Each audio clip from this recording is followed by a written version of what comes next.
Hello दोस्तों, मैं M के सर, आपका अपना YouTube channel A to Z math मस्ती में दोस्तों स्वागत है।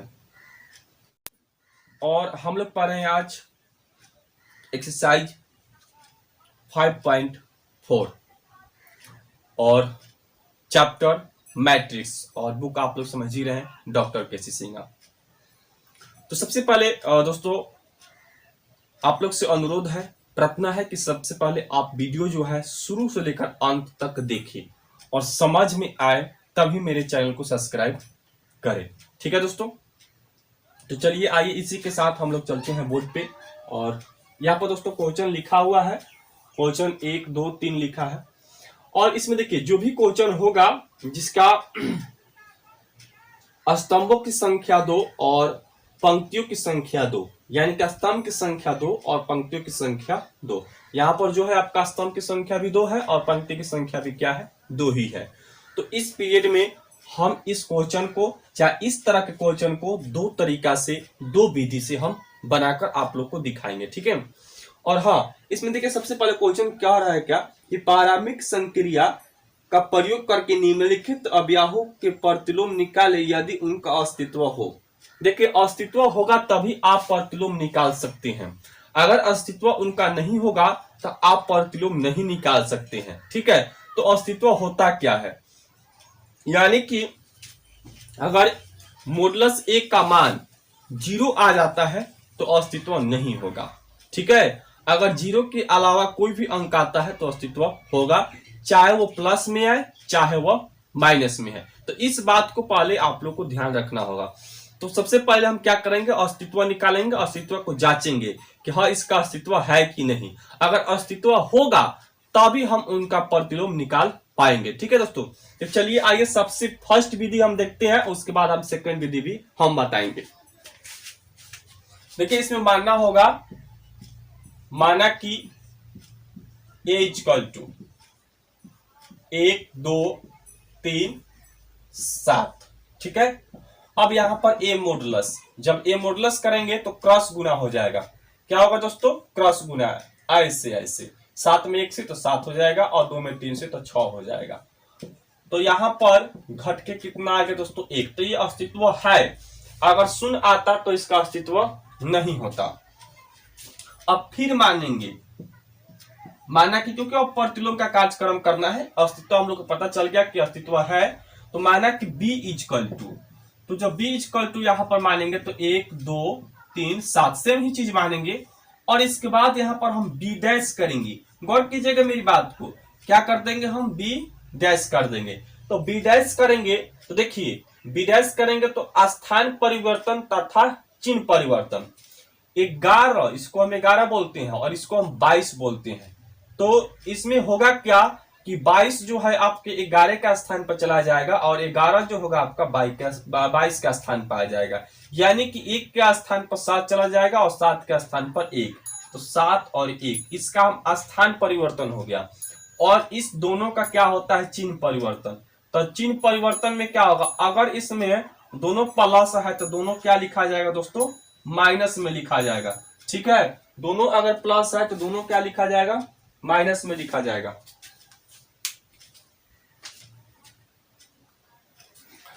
अब देखिएगा आप लोग समझ गए, क्योंकि हमको क्या करना है, मान लिया कि b इक्वल टू इतना।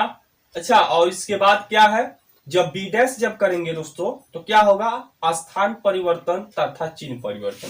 तो स्थान परिवर्तन इनका होगा और चिन्ह परिवर्तन इनका होगा। अगर इसमें कोई माइनस होता तो हम उसको प्लस कर देते। ठीक है। अब देखिए होगा क्या, add join of a equal to b dash. तो यहां पर आप क्या कर देंगे,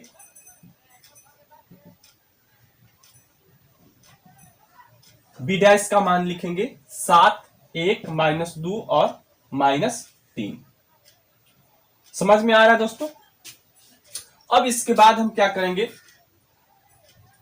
a इनवर्स निकालेंगे। ठीक है। a इनवर्स इसको पढ़ा जाता है, a इनवर्स निकालेंगे, क्योंकि देखिए जब इनवर्स लगेगा तभी आपका प्रतिलोम होगा।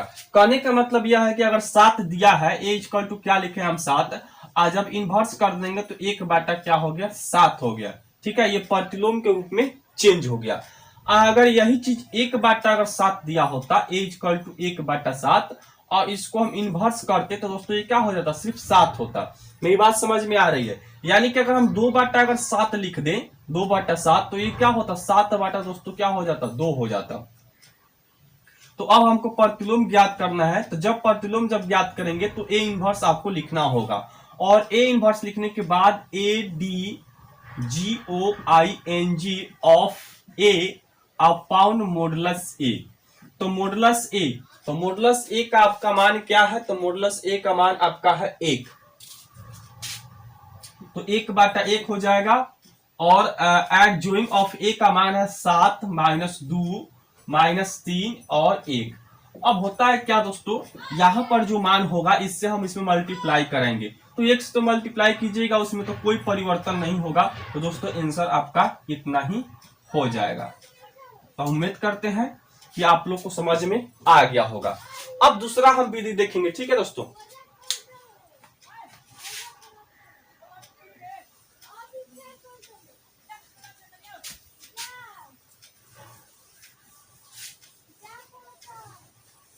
आपको इसमें भी ऐसे ही अस्तित्व निकालना है। अगर अस्तित्व है उसके बाद देखिए क्या होगा। माना कि b equal to 1 2 3 7 equal A11 A12 और A21 एक क्या होगा जाएगा दोस्तों 22। ठीक है, अब इसमें हमको कोफैक्टर निकालना होगा। ठीक है, क्या निकालना होगा दोस्तों, कोफैक्टर। जिसे A11 का कोफैक्टर निकालेंगे और A12 का कोफैक्टर निकालेंगे, A21 का कोफैक्टर निकालेंगे, A22 का कोफैक्टर निकालेंगे। ठीक है, और ध्यान रखना है ये बहुत ही इंपॉर्टेंट चीज हम बताने जा रहे हैं, कोफैक्टर जो होता है कैसे निकलता है। अगर हमको फैक्टर समझ में आ गया तो इसके बाद जो होगा सखंड जब आपसे पूछा जाएगा तो उसमें भी सखंड का मतलब को फैक्टर ही होता है, तो कैसे उसमें निकालिएगा। ठीक है, और हाँ एक बात और है दोस्तों कि जब पंक्ति और स्तंभ की संख्या 2 हो, जिससे इसमें पंक्ति भी 2 ही है और स्तंभ भी 2 ही है, तभी आप जो पहले तरीका से बताया है उस तरीका से आप निकालिएगा। ठीक है, जिसे पहले तरीका भी हम लोग पढ़ लिए, दूसरा तरीका हम लोग पढ़ रहे हैं। अगर स्तंभ की संख्या 3 और पंक्ति की संख्या 3 हो जाए तब आप पहले वाले तरीका से नहीं निकाल सकते हैं, आपको निकालना होगा इसी तरीका से। ठीक है, तो चलिए आइए हम लोग इस चीज को सीखते हैं कि कैसे निकालना है इसको।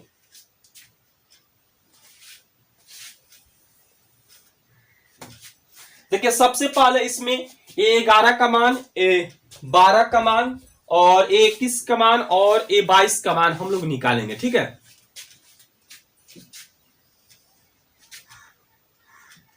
A11 का कोफैक्टर। ठीक है, A11 का कोफैक्टर देखिए कैसे निकलता है कोफैक्टर, माइनस, सब में माइनस रहेगा। ठीक है, -1 और ये 11 है ना तो इसको +1 कर देना है। तो यहां पर हम क्या कर दिए 1 + 1। अब देखिएगा A11 ये आपका 11 है, 12 21 22, तो A11 के सामने जो भी अंक पड़ेगा वो आपका क्या हो जाएगा 0 हो जाएगा। यानी 11 के सामने 3 ये भी शून्य मान लीजिए और A11 के सामने 2 ये भी शून्य, तो बचा क्या दोस्तों 7, तो यहां पर हम रखेंगे 7। ठीक है, अब देखिए इसको हम क्या करेंगे जोड़ेंगे, 1 और 1 को क्या करेंगे हम जोड़ेंगे, तो 1 1 दोस्तों मिलकर कितना हो जाएगा आपका 2 हो जाएगा। ठीक है, कितना हो जाएगा 2, तो 2 जब होगा तो चिन्ह में कोई परिवर्तन नहीं होगा। यानी कि कहने का मतलब यह है कि सम संख्या अगर हो जाए तो चिन्ह में कोई परिवर्तन नहीं होगा। अगर विषम संख्या जोड़ने पर आज जैसे कि 12 है तो 1 + 2 करेंगे तो 3 तो होबे करेगा, तो विषम संख्या होगा तो उसमें हमको माइनस से गुना करना पड़ेगा। ठीक है, तो ये तो आपका हुआ सम संख्या, तो इसमें कोई प्रकार की चिन्ह का परिवर्तन नहीं होगा, तो इक्वल टू सिर्फ क्या हो जाएगा 7 हो जाएगा। अब हम निकालेंगे A12 का कोफैक्टर। ठीक है, -1 और ये 12 है ना तो इसको हम 1 + 2। अब ध्यान दीजिएगा 12 यह है तो इसके सामने यह 0, तो इसके सामने यह जीरो, तो बचा सिर्फ 2 है ना, 12 है ना जी, तो 12 के सामने 7 जीरो पड़ेगा और एक, तो ये भी 0 हो जाएगा, तो सिर्फ बचा सिर्फ 2, तो यहां पर हो जाएगा 2। ठीक है, यहां पर होगा क्या दोस्तों 2, और इसमें हमको 2 और 1 मिलकर कितना हो जाएगा, 12 को जब हम प्लस में करेंगे तो 1 + 2 यानी कि 3 हो जा रहा है। तो कौन सी संख्या हुआ, सम की विषम, तो विषम संख्या हुआ, तो विषम संख्या हुआ, तो इसलिए इसमें माइनस का हम इस्तेमाल करेंगे, यानी कि माइनस जो 2 होगा। अब हमको निकालना है A21, A21 का कोफैक्टर, तो -1 और फिर 21 है तो 2 + 1। अब गौर कीजिएगा यहां पर 21, यानी कि इसके सामने यह 0 और इसके सामने यह 0, यानी कि 3 बच गया, तो 3। अब 2 और 1 मिलकर कितना 3, तो ये भी क्या हो रहा है, कौन सी संख्या, तो विषम संख्या हो रही है, इसलिए इसमें भी हम माइनस का इस्तेमाल यहां पर करेंगे। अब हमको निकालना होगा A22 का कोफैक्टर। ठीक है, 2 + 2। अब दोस्तों 22 का कौन सी अंक है, तो 7। तो देखिए यहां इसके सामने यह 0 और इसके सामने यह 0, यानी कि बचा आपका 1 और 22, तो 22 को प्लस में कीजिएगा तो 2 + 2 यानी कि 4। तो कौन सी संख्या हुआ, सम संख्या, तो उसमें कोई भी प्रकार का चिन्ह परिवर्तन नहीं होगा, तो ये आपका A हो जाएगा। अब देखिए फिर इसमें मानेंगे हम, माना कि B = तो B = A11 12 और 21 22 का मान होगा, तो A11, तो A11 का मान कितना है 7, तो हम A11 के स्थान पर रखेंगे 7। ठीक है, A12 का मान कितना आया है -2, तो यहां पर हम रखेंगे -2। ठीक है, और इसके बाद 21 का मान कितना आया है, तो -3। ठीक है, और इसके बाद दोस्तों क्या है 22, तो 22 के मान कितना आया है, तो 22 का मान हम लोग का आया है 1। क्या आया है दोस्तों, 1 आया है। 7 -2 -3 और 1। ठीक है, अब इसलिए यहां पर जब B' करेंगे दोस्तों, B' करेंगे तो 7 1 और ये जो होगा आपका, इसका स्थान जो है चेंज हो जाएगा।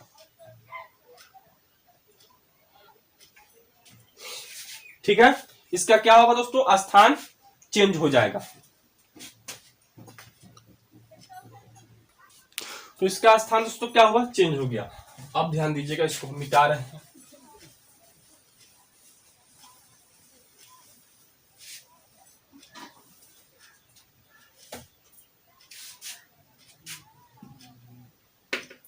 अब यहां पर एडजॉइंट ऑफ A, चाहे एडजॉइंट भी यहां पर लिख सकते हैं B', तो B' का मान हो गया 7 -2 -3 और 1। आपको हमेशा याद रखना है यह चीज कि जब भी आप यहां पर मानिएगा कि माना कि B = और 11 12 और 21 22 का मान रखिएगा, जब B' कीजिएगा तो इसमें सिर्फ 12 और 21 का ही मान जो होगा, स्थान जो होगा परिवर्तन होगा, इधर से उधर हो सकता है, और यहां पर 11 और 22 का जो स्थान होगा वो कतई परिवर्तन नहीं होगा, जिस तरह है उसी तरह दोस्तों रहेगा। ठीक है,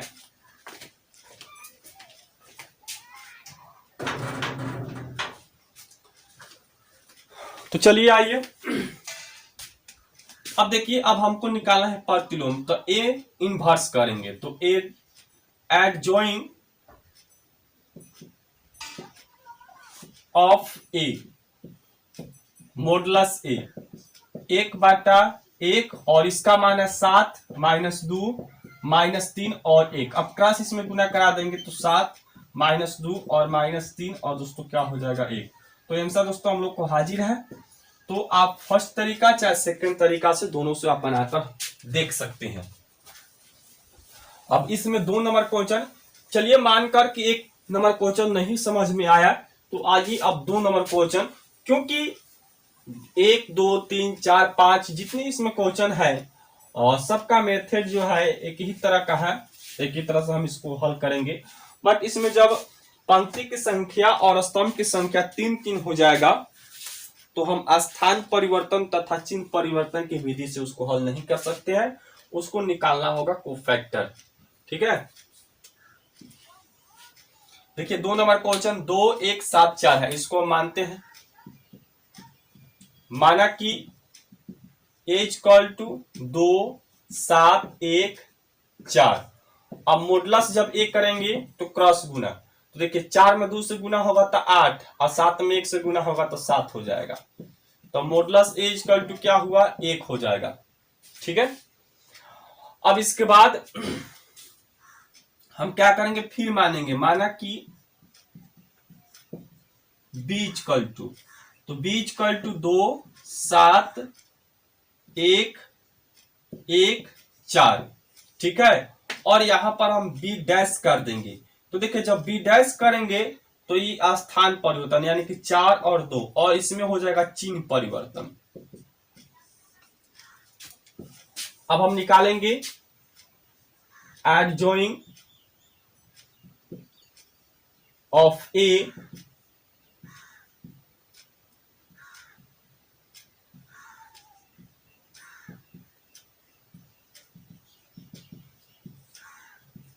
चार -7 -1 और 2। अब हमको ए इनवर्स निकालना होगा, तो जब ए इनवर्स निकालेंगे तो adjoint of A upon modulus A. तो मॉडुलस का जो मान है 1 ही है, तो 1/1 हो जाएगा, और 4 -7 -1 2 क्रॉस गुना करा दीजिएगा दोस्तों, तो आंसर आपका इतना ही आ जाएगा। तो सबसे इजी तरीका है, आसान है, इस तरीका से आप झट से आंसर निकाल सकते हैं। अब आइए फैक्टर से भी हम लोग देख लेते हैं।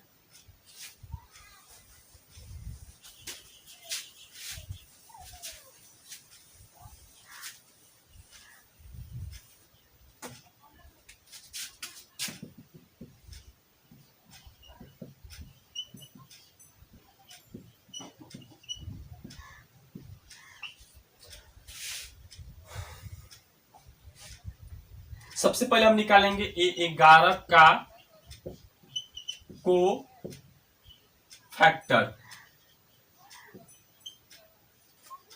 फैक्टर। ठीक है, तो देखिए 11 आपका ये हुआ, तो 11 का सामने ये 0 हो जाएगा और यह भी 0 हो जाएगा, यानी कि सामने जो भी पड़ेगा उसको हम शून्य मान लेंगे। ठीक है, तो 11 के सामने यह भी पड़ रहा है, 1 पड़ रहा है और 7 भी पड़ रहा है, यानी 4 नहीं पड़ रहा है, तो -1 का पावर 1 + 1 रखेंगे, क्योंकि 11 है तो 11 का प्लस 1 + 1 ही होगा, और इसके बाद हम रखेंगे 4। तो 11 आपको पता है कि 1 1 जोड़िएगा तो 2 होगा, तो 2 कौन सी संख्या होगा, तो सम संख्या होगा, तो उसमें हमको माइनस से गुना नहीं करना है, यानी कि इक्वल टू आपका 4 ही हो जाएगा। अब निकालिएगा ये 12 का कोफैक्टर।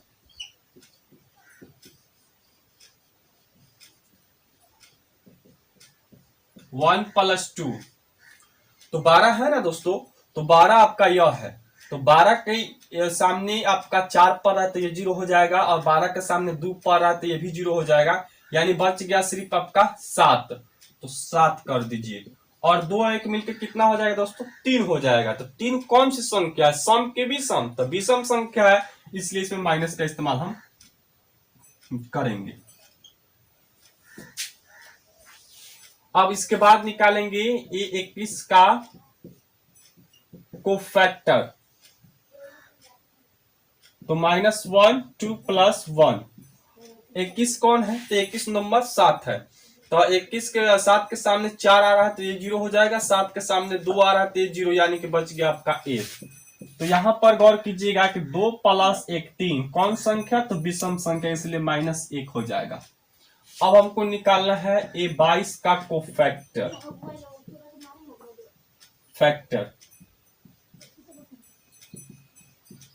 2 + 2, तो 22, तो 22 तो दोस्तों 4 है, क्योंकि 22 के स्थान पर 4 है, तो 4 के सामने 1 पा रहा है तो 0, और 4 के सामने 7 पा रहा है तो 0, यानी कि 2 बच गया, तो 2 और 2 2 कितना होगा दोस्तों, 4 हो जाएगा। तो सम संख्या, इसमें कोई चिन्ह का परिवर्तन नहीं होगा, माइनस हम गुना इसमें नहीं करेंगे। अब यहां पर मानेंगे फिर हम, ठीक है, माना कि b = 11 12 21 22। डायरेक्ट आप यहाँ पर अंक भी लिख सकते हैं। 11 का मान कितना है, 12 का मान कितना है, 21 का मान कितना है, 22 का मान कितना है। तो चलिए 11 का मान कितना है, तो 11 का मान दोस्तों आया है 4। 12 का मान कितना है, तो 12 का मान आपका आया है -7। और इसके बाद 21, तो 21 का मान दोस्तों कितना है, -1। एंड 22, तो 22 का मान दोस्तों 2 है। अब इसलिए हम यहाँ पर बी डैश करेंगे। तो बी डैश करेंगे दोस्तों, तो देखिए बी डैश में क्या होगा, 4 -7 -1 2। बी डैश में होता क्या है कि आपका पंक्ति जो होगा स्तंभ में लिखा जाएगा, यानी कि जो पंक्ति जो है ना ये आपको स्तंभ में लिखना होगा, और ये पंक्ति जो है ना आपका स्तंभ में हो जाएगा। ठीक है, तो बी डैश का मान आ गया 4 -7 -1 और 2। अब हम लोग को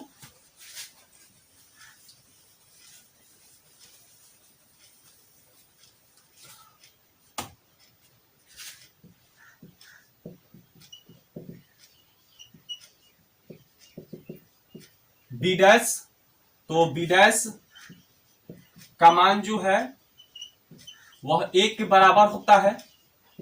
तो 4 -7 -1 और 2 हो जाएगा। ठीक है, अब हमको ए इनवर्स निकालना है, यानी प्रतिलोम। एडजॉइंग of A upon modulus A. तो मॉडुलस का मान दोस्तों क्या है, तो 1 आया था, 1 ही होगा। तो 1 बट्टा क्या हो जाएगा, 1, और 4 -7 -1 और यहाँ पर 2 हो जाएगा। तो दोस्तों 1 से गुना कीजिएगा तो कोई परिवर्तन नहीं होगा दोस्तों, आपका आंसर इतना ही हो जाएगा। अब चलिए 3 नंबर क्वेश्चन।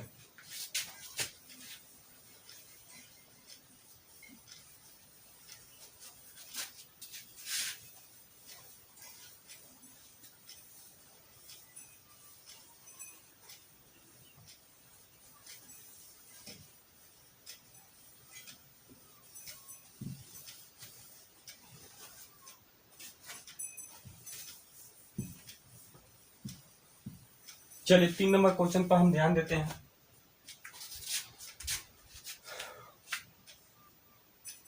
2 1 1 1 है। ठीक है, सबसे पहले अस्तित्व इसका पता करेंगे। तो 2 में 1 से गुना कीजिएगा, ऐसे गुना होगा दोस्तों, तो 2 हो जाएगा, और 1 में 1 से गुना कीजिएगा 1, तो 2 में से 1 गया दोस्तों, 1 आ गया। तो ए मॉडुलस का मान दोस्तों क्या हुआ, 1 हो गया। ठीक है, अब हम लिखेंगे यहां पर माना कि b इक्वल टू 2 1 1 1 और यहां पर डैश। ठीक है, तो स्थान परिवर्तन 1 2 और इसमें चिन्ह परिवर्तन करना है।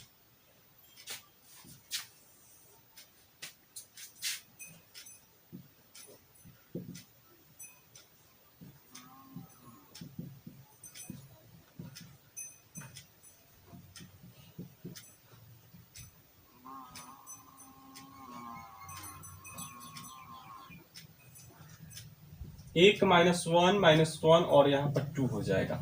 अब ए इनवर्स निकाल देंगे।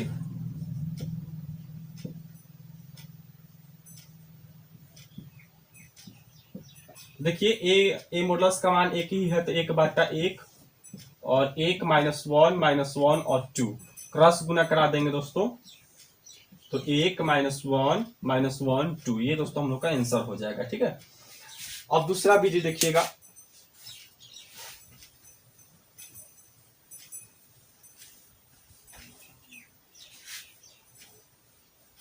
ये तो आपको अस्तित्व जो है पता ही करना है। ठीक है, तो अस्तित्व है क्योंकि 0 नहीं आ रहा है। अब हम यहां पर मानेंगे फिर कि माना कि 2 1 1 1 इक्वल टू ए 11 12 21 22। सबसे पहले क्या करना है आपको, ये 11 का को फैक्टर निकालना है। ठीक है, -1 1 के पावर -1 का पावर 1 + 1, क्योंकि 11 को प्लस में लिखना है तो 1 + 1 हो जाएगा। अब ध्यान दीजिएगा 11 तो यही ना है, तो 11 का सामने यह 0 और यह 0 हो जाएगा। जो सामने पड़ेगा उसको हम क्या करेंगे, शून्य मान लेंगे। ठीक है, तो बचा 1, तो 1 हो गया। अब देखिएगा 1 प्लस 1 जोड़कर कितना होगा, 2 होगा। तो कौन सी संख्या हो गया, सम संख्या। तो इसमें माइनस से हम गुना नहीं करेंगे दोस्तों, ये 1 ही हो जाएगा। अब हम निकालेंगे ये 12 का कोफैक्टर। तो जब ये 12 का कोफैक्टर हम निकालेंगे तो 1 प्लस 2, तो 12 क्या है आपका, तो 12 संख्या आपका 1 है। 12 इसको हम कहेंगे, तो 12 के नीचे आपका 1 पड़ रहा है और इसके सामने 2, तो दोनों 0 हो जाएगा। तो बचा क्या, 1। तो जब 1 बचा तो 1 प्लस 2 मिलकर कितना हुआ, 3 हुआ। तो कौन सी संख्या हुआ, सम की विषम। तो दोस्तों विषम संख्या हुआ, इसलिए हम माइनस से इसमें गुना करेंगे, तो माइनस आपका 1 हो जाएगा। अब हम निकालेंगे ये 21 का कोफैक्टर। 2 प्लस 1, 21 जो है आपका, 21 इसको बोला जाएगा 1 को, तो इसके सामने 0 और इसके सामने 2 पर ये 0, यानी कि बचा आपका 1। तो 2 और 1 मिलकर कितना हो रहा है, 3 हो रहा है दोस्तों। तो इसमें आप माइनस से गुना हो जाएगा। अब हम निकालेंगे 22 का कोफैक्टर। 2 प्लस 2, 22 क्या है आपका 1, तो इसके सामने 0 और इसके सामने 0, यानी कि 2। तो दोस्तों ये 2 2 मिलकर 4 हो रहा है, सम संख्या हो रहा है, इसलिए इसमें माइनस से गुना नहीं होगा, 2 हो जाएगा। और फिर यहां पर मानेंगे, माना कि b इक्वल टू 11 12 21 22। अब 11 का मान दोस्तों क्या है, तो 11 का मान आपका है 1, 12 का मान है -1, ठीक है, और 21 का मान जो है आपका -1, 22 का जो मान है 2। तो बीच कल्प इतना हुआ। आज जब बी डैश कर देंगे तो इसमें होगा क्या, पंक्ति जो होगा आपका स्थान में बदल जाएगा, स्तंभ में बदल जाएगा। ठीक है, पंक्ति जो होगा स्तंभ में, और ये भी पंक्ति है, इसको भी हम क्या लिख देंगे, स्तंभ में लिख देंगे। अब हम निकालेंगे adjoint of A equal to B dash. ठीक है, और अब इसमें ए इनवर्स निकाल देंगे, तो एडजॉइंग of A upon modulus A. तो यहां पर देखिए मॉडुलस का जो मान आया है 1 ही आया है, 1/1, और 1 -1 और फिर क्या हो जाएगा दोस्तों, 2 हो जाएगा। 1 -1 2, और क्रॉस गुना करा देंगे, 1 -1 और 2। ये दोस्तों हम लोग का आंसर हो जाएगा। ठीक है, तो हम उम्मीद करते हैं कि आप लोग को समझ में आया होगा। तब तक के दोस्तों अलविदा, वंदे मातरम, जय हिंद।